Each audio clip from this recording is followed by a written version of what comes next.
नमस्कार, स्वागत है आप सभी का। एडेड जूनियर शिक्षक भर्ती को लेकर के बात करेंगे। कुछ यहाँ पर महत्वपूर्ण अपडेट है और इसी के साथ एक और भर्ती है, शिक्षक भर्ती है 72,825 शिक्षक भर्ती। एडेड जूनियर शिक्षक भर्ती को लेकर के आप जो भी यहाँ पर चीज़ें आप सभी को बताने वाले हैं, आप सभी भी इन चीज़ों को आप सभी भी समझ सकते हैं कि सीट वृद्धि के चांस काफ़ी ज़्यादा क्यों हैं। सबसे पहले यहाँ पर देखेंगे, कल जो कोर्ट ऑर्डर आया है इलाहाबाद हाई कोर्ट की तरफ से, उसको लेकर के यहाँ पर न्यूज़पेपर के माध्यम से जानकारी दी गई है। इलाहाबाद हाई कोर्ट ने कहा है कि प्रतियोगी परीक्षा की निष्पक्षता में दिशा निर्देश का पालन भी शामिल है। यहाँ पर देखिए, जो कोर्ट ऑर्डर में कार्बन कापी है उसमें आप देखेंगे तो बबल थोड़ा सा नीचे दिखता है, तो कार्बन कापी में ऐसे ही बबल दिखता है। रिस्पोंडेंट की तरफ से ओरिजिनल ओएमआर सीट कोर्ट में दिखाई गई थी, उसमें क्या गलती हुई है, और पिटिशनर की तरफ से जो कार्बन कापी अपने लगाई गई थी फोटोकॉपी, तो उसमें क्या गलती है कि 2 गोला भर दिया गया था, जबकि इंस्ट्रक्शन में 5 विषय को अलग अलग उसमें बताया गया था। तो यही सारी चीज़ें समझाने के लिए था। कार्बन कापी से नहीं उसको देखा जाएगा, जो गोला सही से भरा गया है उसको गोले को ओएमआर मूल ओरिजिनल ओएमआर सीट से ही देखा गया था। एक कमेंट आया था किसी का, तो उन्होंने ये चीज़ पूछ रखा था कि कार्बन कापी में तो गोला सही से दिखता नहीं, तो उसमें कार्बन कापी से उसको वेरीफाई नहीं किया गया था। कार्बन कापी से सिर्फ ये देखा गया था कि कहाँ पर 2 गोला भरा गया है या फिर सीरीज में कोई गलती हो गई है, तो सिर्फ ये वेरीफाई करना था। और ये चीज़ें पिटिशनर की तरफ से डॉक्यूमेंट्स लगाया गया था, तो वही चीज़ें कोर्ट ऑर्डर में भी उसको मेंशन करके कोर्ट ऑर्डर लिखा गया है। आगे देखिए आप सभी, कंप्यूटर ने विषय शिफ्ट के आधार पर ओएमआर सीट की जांच नहीं की है तो यह विधिक गलती नहीं है। इस टिप्पणी के साथ कोर्ट ने सहायक अध्यापक भर्ती की घोषित परिणाम की जांच कर नया परिणाम घोषित करने तथा पुराना परिणाम निरस्त करने संबंधी सचिव पीएनपी के आदेश की वैधता को चुनौती देने वाली याचिकाओं पर हस्तक्षेप करने से इनकार कर दिया है। कल देखेंगे तो हिंदुस्तान में ऑनलाइन में जल्दी ही खबर आ गई थी, और आगे आप सभी देख लीजिए। यह आदेश न्यायमूर्ति सौरभ श्याम शमशेरी ने रंजीत कुमार यादव सहित 177 अभ्यर्थियों की याचिका खारिज करते हुए दिया है।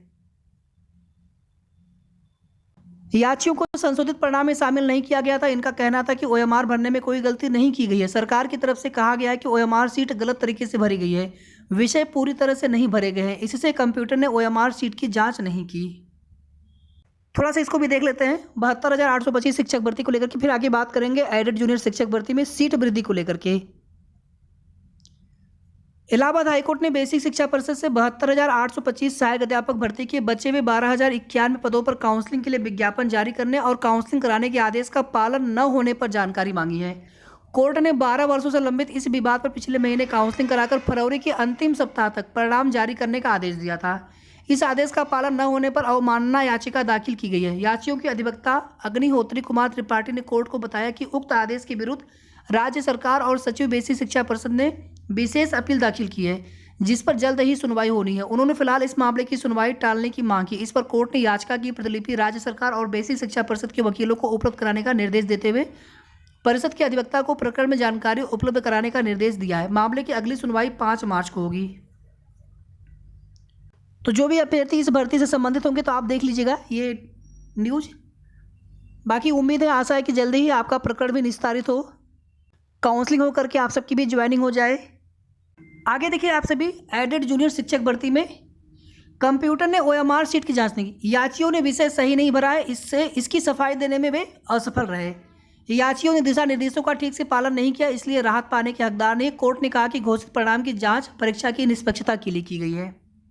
इसी तरह से आप देखेंगे तो यहाँ पर भी न्यूज़पेपर के माध्यम से खबर दी गई है।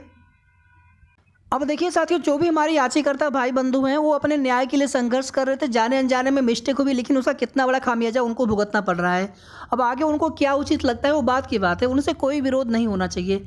अब समझ लीजिए वो लोग कितना परेशान होंगे, इतने समय तक संघर्ष किए वो लोग कि शायद हम लोगों को भी भर्ती प्रक्रिया में शामिल कर लिया जाए, लेकिन उनको शामिल नहीं किया गया क्योंकि उनकी गलती सामने आई है। अब आगे वो लोग क्या करते हैं ये बात की बात है, लेकिन उन सभी अभ्यर्थियों से हमारा यही आग्रह निवेदन रहेगा कि आप किसी न किसी भर्ती की तैयारी जरूर करते रहें। अब यहाँ पर देखिए साथियों, एडेड जूनियर शिक्षक भर्ती में ऐसे उन सभी कहीं न कहीं सेलेक्टेड अभ्यर्थियों से हमारा विनम्र निवेदन है कि अगर आप सेम ग्रेड पेपर हो या फिर हायर ग्रेड पेपर हो, तो यहाँ पर सिर्फ देखने के लिए कि हमारा सिलेक्शन होता है कि नहीं होता है, या फिर आप वहाँ की सीट छोड़ करके यहाँ पे ज्वाइन करते, तो अगर आप ऐसा न करें तो इससे कहीं न कहीं हमारे किसी बेरोजगार अभ्यर्थी के परिवार में खुशियाँ आ जाएंगी, उनको नौकरी मिल जाएगी। इसके आगे देखिए साथियों, यूपी पुलिस कांस्टेबल परीक्षा होते ही 19 तारीख को शिक्षा निदेशालय प्रयागराज पर बड़ी संख्या में अभ्यर्थियों को एकजुट होना है, एकत्रित होना है। इसके बाद फिर अगली मुहिम या अगला लक्ष्य होगा कि हम लोग SC/ERT पर एकत्रित होकर के सीट वृद्धि की मांग को रखा जाए, साथ ही साथ भर्ती प्रक्रिया जल्द पूरी हो। और आप लोग जानते हैं कि हमारे संघर्षरत साथियों के द्वारा लगातार पहले ही ज्ञापन आदि दे दिया गया है, कुछ लेटर फॉरवर्ड भी करवा दिए गए हैं, चाहे सीट वृद्धि को लेकर के या फिर भर्ती प्रक्रिया जल्द पूरी होने को लेकर के। और क्योंकि आप सभी जानते हैं कोर्ट ऑर्डर भी आ चुका है, उसकी कॉपी भी आ चुकी है, कॉपी भी जैसे ही शिक्षा निदेशालय विभाग को मिलेगी उसके बाद तुरंत जो है आगे की प्रोसेस स्टार्ट करना है उनको। इस भर्ती में जो जियो आया था भर्ती के लिए 2021 में, आप देखेंगे कहीं पर भी सीटों को लेकर के चर्चा नहीं की गई है। और जो भी अध्याचन विभाग को मिला है, निदेशालय को मिला है, ये अध्याचन आधा अधूरा है, कंप्लीट अध्याचन नहीं है। और आप सभी जानते हैं कि भर्ती प्रक्रिया शुरू होने के बाद में कई बार अध्याचन मंगवाया गया है। और अभी भी हम सभी को यही लगता है या फिर ऐसा हो सकता है कि अभी भी कंप्लीट अध्याचन ना मिला हो। आप सोचिए 3000 से ज़्यादा विद्यालय हैं और अगर एक विद्यालय में अगर हम केवल 6-7 अगर टीचर भी मान करके चले, हालांकि टीचर ज़्यादा होते हैं, क्लासेज उनके भी कई सेक्शन होते हैं, भले ही 6-7-8 लेकिन उनके सेक्शन होते हैं, टीचरों की संख्या पर्याप्त होती है जितने भी एडेड के विद्यालय हैं। लेकिन 2020 से कोई भी भर्ती न होने की वजह से लगातार टीचरों की सीटें खाली जा रही हैं और शिक्षण व्यवस्था प्रभावित हो रही है। तो कहीं ना कहीं जो मैनेजमेंट है उनको ये पहले लगा होगा, विधानसभा इलेक्शन से पहले भी आप सभी जानते हैं कि उस समय भी पूरी कोशिश थी उनकी तरफ से, कुछ रिट्स भी फाइल की गई थी कोर्ट में कि हमें भर्ती करने का पुनः से अधिकार दिया जाए। तो उनको ऐसा लगा होगा कि शायद हो सकता है कि बाद में हम लोगों को पुनः से अधिकार मिल जाए। तो यहाँ पर ये चीज़ें हम सभी को लगती है कि शायद समस्त सीटों का अध्याचन निदेशालय को नहीं प्राप्त हुआ है सभी विद्यालयों से। नहीं तो 3000 विद्यालय में कम से कम अगर आप देखेंगे तो 10-15 हज़ार 20 हज़ार तक भी सीटें खाली हो सकती हैं। फिलहाल में जो अध्याचन मिला हुआ है लगभग 6000 के आसपास, अगर इतने पदों पर भर्ती प्रक्रिया ये वाली भर्ती अगर कंप्लीट हो जाती है उसके बाद भी हज़ारों की संख्या में रिक्त पद रहेंगे, आगे भर्तियाँ आएंगी उन पर। सिर्फ 1504 सहायक अध्यापक और बाकी प्रधानाध्यापक के सिर्फ इतने पदों पर भर्ती करने से कहीं न कहीं टीचरों की भारी कमी तब भी विद्यालयों में बनी रहेगी। तो यहाँ पर शासन को भी पता होगा, अधिकारियों को भी पता होगा, उनको भी पता होगा कि यहाँ पर हमें अधिक से अधिक पदों पर ही भर्ती करनी चाहिए। और ऑलरेडी आप देखेंगे 2020 से कोई भी भर्ती या कोई भी टीचरों की भर्तियाँ नहीं हो पा रही है, मैनेजमेंट कर नहीं पा रहे हैं और ये भर्ती अभी तक कंप्लीट हो नहीं सकी है। तो यहाँ पर अधिक से अधिक पदों पर भर्ती प्रक्रिया होने के बिल्कुल चांस हैं और सीट वृद्धि होने की 100% उम्मीद है। जिसकी संभावना पहले बहुत कम लग रही थी अब वही संभावना काफ़ी ज़्यादा बन चुकी है, या फिर कह लीजिए आप यहाँ पर 100% उम्मीद है कि सीट वृद्धि हो सकती है।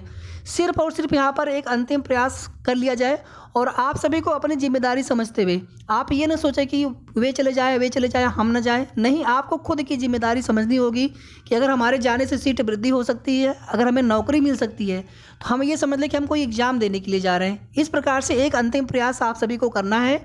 बाकी 19 वाली डेट को लेकर के जब बिल्कुल कंफर्म आप सभी को और भी आगे बता देंगे, लेकिन फिलहाल में 19 को ही मान करके चले कि शिक्षा निदेशालय प्रयागराज पर जाकर के बड़ी संख्या में एकत्रित होकर के हम सभी को लोकतांत्रिक तरीके से सिर्फ रिक्वेस्ट करना है सीट वृद्धि को लेकर के। और उम्मीद 100% है कि सीट वृद्धि होनी चाहिए। सीट वृद्धि हो या ना हो, लेकिन अगर प्रयास कर लिया जाएगा तो कम से कम पछतावा नहीं होगा कि हमने प्रयास नहीं किया और काश अगर हम प्रयास कर लेते तो सीट वृद्धि हो सकती थी, ये पछतावा तो नहीं रहेगा मन में कम से कम। तो यहाँ पर एक अंतिम प्रयास होना है साथियों। सारी चीज़ें स्पष्ट हो चुकी हैं, कोर्ट से भी मैटर फाइनल हो चुका है, बस अब यहाँ पर सीट वृद्धि हो जाए और उसी के साथ भर्ती प्रक्रिया में आगे की प्रोसेस स्टार्ट हो जाए। फार्म आवेदन को लेकर के भी आप लोग पूछ रहे थे, फार्म आवेदन किस प्रकार से होंगे, फार्म आवेदन दोबारा से क्यों लिए जाएंगे। तो फार्म आवेदन का सिर्फ इतना सा मतलब होता है कि ऑलरेडी आप लोग फॉर्म भर चुके हैं भर्ती के लिए, लेकिन प्रेफरेंस आदि को लेकर के एक बार फिर से फॉर्म भरवाया जाता है। उसमें बहुत कुछ डिटेल आपको फिल नहीं करना होता है, सारी डिटेल्स आपके पहले से रहेंगी पोर्टल पर। सिर्फ और सिर्फ प्रेफरेंस आदि को लेकर के वहाँ पर दोबारा से पोर्टल खुलेगा, दोबारा से फॉर्म भरवाए जाएंगे और उसी के तुरंत बाद मेरिट लिस्ट या चयन सूची जारी हो जाएगी। और चयन सूची आने के बाद फिर आगे काउंसलिंग करवाई जाती है। तो सीटें बहुत है साथियों, सीटों की संख्या बहुत है। 1504 तो समझ लीजिए कि बहुत कम पदों पर भर्ती प्रक्रिया होने जा रही थी फिलहाल में, लेकिन अब जो भर्ती प्रक्रिया में भले अगर देरी यहाँ पर हुई है, लेकिन अगर यहाँ पर सीट वृद्धि हो जाती है तो समझ लीजिए कि भर्ती प्रक्रिया में देरी होना कहीं ना कहीं आप सभी के लिए अच्छा साबित हो जाएगा। वीडियो को आप सभी प्लीज़ लाइक करके जितना हो सके शेयर कर दिया करें और अगर आपने अभी तक चैनल को सब्सक्राइब ना किया हो तो सब्सक्राइब भी कर लीजिएगा। जो भी आगे की अपडेट होगी आप सभी को उसकी जानकारी देते रहेंगे। धन्यवाद।